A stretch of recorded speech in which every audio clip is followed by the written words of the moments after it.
दोस्तों, किसी भी पंडाल में गणेश भगवान की पूजा तो हो ही सकती थी, लेकिन सीजेआई के पंडाल में आरती का जो आनंद है वो आम आदमी के पंडाल में कहाँ है। यह बात मैं इसलिए कह रहा हूँ क्योंकि मिस्टर नॉन बायोलॉजिकल को ये मालूम है कि कर्मों के हिसाब से गणेश भगवान भले ही उन्हें आशीर्वाद ना दे, लेकिन सीजेआई से व्यवहार अगर पक्का हो गया तो फिर तो मजे ही मजे हैं। सीजेआई तो एक ऐसे व्यक्ति हैं जो सरकारी तानाशाही के खिलाफ कई बार खड़े हुए हैं। सीजेआई अगर बोतल में उतर जाते हैं तो फिर नीतीश कुमार और चंद्रबाबू नायडू जैसे लोगों की क्या मजाल कि सीजेआई अगर सरकार नहीं छेड़ी तो बैसाखियों पर खड़े मोदी जी की सरकार को थोड़ी ज्यादा दूर तक खींच करके तो ले ही जा सकते हैं।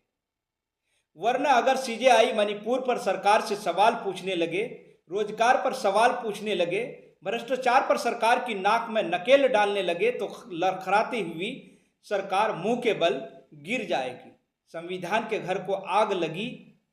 घर के चिराग से ईवीएम को क्लीन चिट। महाराष्ट्र में चल रही संविधान विरोधी सरकार की सुनवाई पर 3 साल से तारीख पे तारीख। पश्चिम बंगाल बलात्कार मामले में सुमोटो हस्तक्षेप, लेकिन महाराष्ट्र पर कांड का जिक्र नहीं। दिल्ली मुख्यमंत्री अरविंद केजरीवाल के बेल पर तारीख पे तारीख। ये सब क्यों हो रहा है? क्रोनोलॉजी समझ लीजिए। सीजेआई के घर पर पूजा करके भारतीय जनता पार्टी सीजेआई में उम्मीद की आखिरी किरण देखने वाले लोगों को ये मैसेज देने में कामयाब हो गई कि आप सीजेआई भी हमारे साथ हैं। यानी देखिए, जुडिशरी हमारे साथ है। देखिए, प्रधानमंत्री नरेंद्र मोदी और सीजेआई के रिश्ते ऐसे हैं कि मोदी जी सीजेआई के घर पर पूजा करने जाते हैं। आदिवासी समाज का प्रतिनिधित्व करने वाली ट्राइबल आर्मी मोदी की इस गणेश पूजा पर क्या कहती है, जरा सुनिए।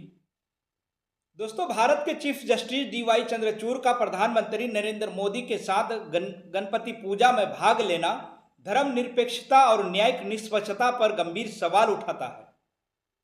सत्ताधारी प्रमुख राजनीतिक व्यक्तियों के साथ धार्मिक आयोजनों में शामिल होना न्यायपालिका की स्वतंत्रता और विश्वसनीयता को कमजोर करता है। प्रधानमंत्री नरेंद्र मोदी और चीफ जस्टिस में इतनी सहजता के बीच, दोस्ताना व्यवहार के बीच, या सुप्रीम कोर्ट नरेंद्र मोदी सरकार के खिलाफ करे फैसले ले पाएगा? क्या यह दोस्ती बीच में नहीं आती? क्योंकि प्रधानमंत्री उसे भी अपना नाता बता देते हैं जिसको जिंदगी में पहली बार मिलते हैं। दोस्तों, चीफ जस्टिस तो देश के सबसे ताकतवर इंसान है, तो क्या इसलिए देश के बड़े बड़े मुद्दों पर संज्ञान नहीं लिए जाते हैं? क्या संजय राउत की बात सही है?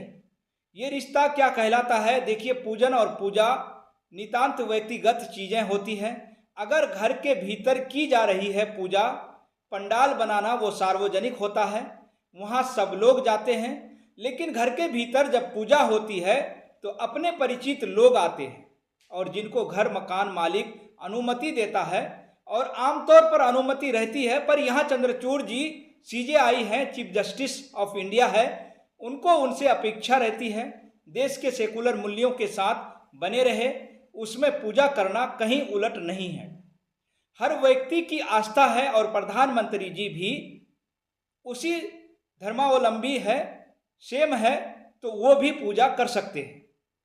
पर दोस्तों, क्वेश्चन यहाँ पर यह है, प्रश्न यहाँ पर यह है कि एग्जीक्यूटिव के चीफ प्रधानमंत्री जी और जुडिशरी के चीफ सीजेआई, इन दोनों की मुलाकात हो रही है, और इस मुलाकात को लेकर के जो कोड ऑफ कंडक्ट का उल्लंघन होता है, जिसके बारे में बड़े बड़े वकील चर्चा कर रहे हैं, प्रशांत भूषण जी ने भी लिखा है, इंदिरा जयसिंह भी ने लिखा है, हिंदी में पढ़ सकते हैं आर्टिकल, बहुत सारी चीजें आई हैं।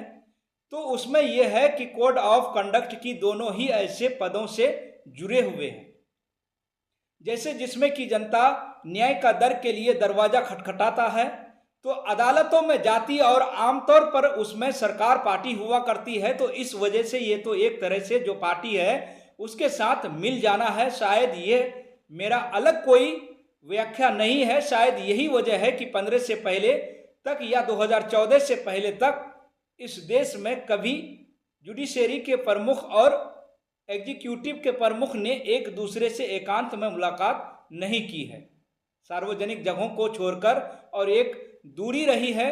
क्या रिश्ता भी रंजन गोगोई जैसा होगा? क्योंकि चीफ जस्टिस के प्रधानमंत्री के साथ अकेले में मुलाकात की परंपरा नहीं रही है।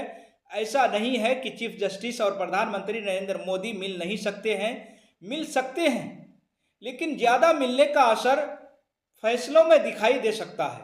पॉलिटिकल व्यक्ति हमेशा अपना फायदा देखता है। मोदी का चीफ जस्टिस के घर पर पूजा करने से क्या फायदा होगा, जरा सोचिए। वरिष्ठ पत्रकार प्रेम कुमार कहते हैं कि प्रधानमंत्री नरेंद्र मोदी को गणपति पूजा के लिए सीजेआई का घर ही क्यों मिला। सीजेआई डीवाई चंद्रचूड़ के घर प्रधानमंत्री नरेंद्र मोदी का जाना खतरनाक है। सीजेआई चंद्रचूड़ और पीएम मोदी के बीच व्यक्तिगत और एकांत मुलाकात की परंपरा नहीं रही है। इसके विशेष कारण स्पष्ट है। तत्कालीन सिरजारंगन गोगोई और प्रधानमंत्री नरेंद्र मोदी पहली दफा ये परंपरा तोड़ चुके हैं। जब दोनों मिले थे उसका अंजाम कितना खतरनाक निकला ये देश से छिपा नहीं है। दोस्तों, चीफ जस्टिस के घर पर प्रधानमंत्री नरेंद्र मोदी की पूजा करते इस तस्वीर के आने के बाद से देश का जो वर्ग, जो पिछले कई सालों से चीफ जस्टिस ऑफ इंडिया के भीतर एक उम्मीद की किरण देख रहा था, एक उम्मीद की किरण लोगों को दिख रहा था, उसको झटका लगा है।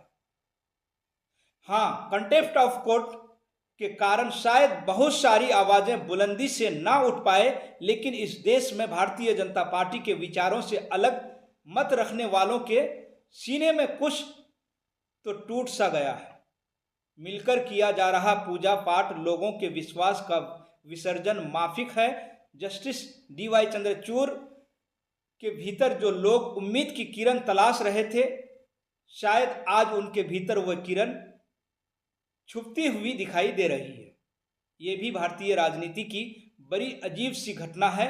राष्ट्रपति भवन में शपथ ग्रहण समारोह के अलावा प्रधानमंत्री चीफ जस्टिस से कभी सीधे नहीं मिलते। केंद्र के प्रतिनिधि के तौर पर कानून मंत्री मुख्य न्यायाधीश से मिलते हैं। पिछली बार साल 2018 में मोदी भोपाल की चुनावी सभा से लौटकर रात 9:30 बजे जजेस लाउंज जाकर सुप्रीम कोर्ट के जजों से मिले थे। अयोध्या का मामला, राफेल डील का मामला सब चल रहा था। फिर आपने अयोध्या का फैसला देखा। फिर इस मुलाकात के बाद आपने देखा चीफ जस्टिस रंजन गोगोई राज्यसभा पहुंच गए।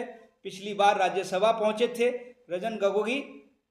अब किसका नंबर आएगा, सवाल बहुत बड़ा है दोस्तों, तो जरा सोचिए। तो दोस्तों, आप इस वीडियो को लेकर क्या सोचते हैं?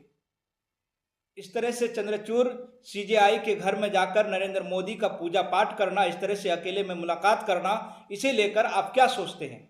आपके मन में जो भी सवाल है, आपकी जो भी राय हो, आप हमें कमेंट बॉक्स में ज़रूर बताएं। फिलहाल दोस्तों, इस खबर में इतना ही। फिर मिलेंगे अगली खबरों के साथ। आप सभी का बहुत बहुत शुक्रिया, धन्यवाद। जय हिंद, जय भारत।